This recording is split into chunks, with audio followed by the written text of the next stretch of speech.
Welcome to our kitchen. Today we prepare ancient Roman gustum de cucurbitis, a gourd appetizer from the third book of the Re Coquinaria. We start with ingredients.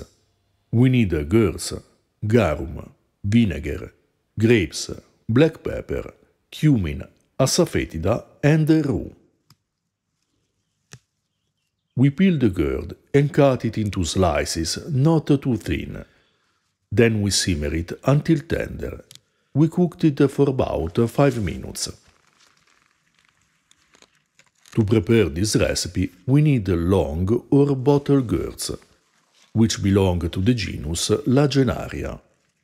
These varieties of vegetables are thoroughly described by the ancient authors. Athenaeus, around the 3rd century, describes long gourds, also called the Indian, and round gourds, and writes that, according to Theophrastus, who lived in the 4th century before the Common Era, the first are better simmered, the others roasted. Pliny in the 1st century distinguishes between Cucurbita camararia, which grows on vaults supported by frameworks, and Cucurbita plebeia, common gourd, which instead creeps on the soil. The Cucurbita camararia may be placed into a casing to grow in whichever form, especially shaped as a snake. If left free to hang, it may reach a length of 9 feet. The best kinds to eat, according to Pliny, are the long gourds. The bottle gourds, instead, are frequently used as vessels for water and wine, though there is a recipe of the Re Coquinaria clearly meant for bottle gourds.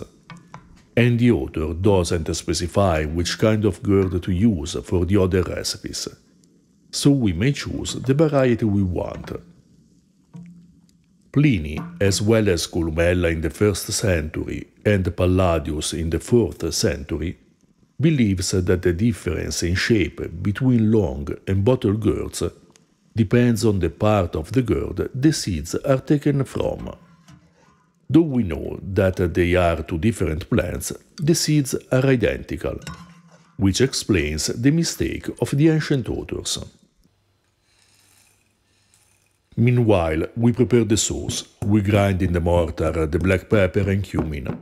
We add the minced rue and the grated asafoetida. Then we dilute with a tablespoon of garum and 2 of vinegar and the fritum. Rue is an aromatic herb very common in ancient Roman cooking, but may be difficult to find. If you prefer, substitute it with another herb, such as mint, celery leaves or parsley. The outcome will be different, but tasty anyway. Asafoetida is the cheapest kind of silphium, described by Theophrastus and Dioscorides in the 1st century, called Silphium particum in the ancient sources. As always, garum may be substituted with a Southeast Asian fish sauce, colatura di alici or ancient muria, or salt. You find the links to prepare garum and muria from scratch in the description below. To make the fritum, we pound the grapes in the mortar, paying attention not to break the seeds. Then filter the juice and cook it at low heat until it reduces by half. If you want, use grape juice already prepared, paying attention that it doesn't contain additives. Other possible substitutes are a bit of honey, a date, or a few raisins. Add in a little more vinegar and garum to dilute the sauce. To know more about food in the antiquity, check out our book Ancient Roman Cooking and our Patreon page, in which you find articles and translations of ancient and medieval sources, among which the first 9 books of the Re Coquinaria. If you want more historical recipes for vegetables, read Early Italian Recipes, Vegetables, Fruit, Herbs and Flowers. If you're interested in the passage between ancient and medieval cooking, We recommend the Observazione Ciborum, Early Medieval Recipes at the Court of the Franks.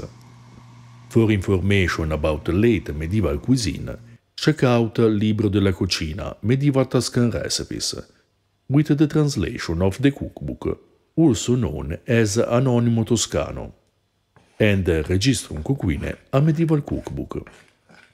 To support our work, you can also buy us a beer and purchase our merchandise. You find all the links in the description below. We pour in a pan the sauce, add the gourd and cook at low heat for a couple of minutes, just until the sauce reduces a little. Then we serve the gourd dusted with black pepper. This gustum de cucurbitis was very good and full of flavor, slightly spicy with pepper and cumin. They recalled a bit zucchini, absent in the antiquity, but were sweeter and delicious. We paired it with moretum and epiterum, since vegetables, olives and cheese are among the favorite appetizers in ancient Rome. A perfect way to begin an authentic ancient banquet. You find the links to the recipes in the description below. If you're interested in ancient foods and flavors, subscribe our channel and consider supporting us on Patreon.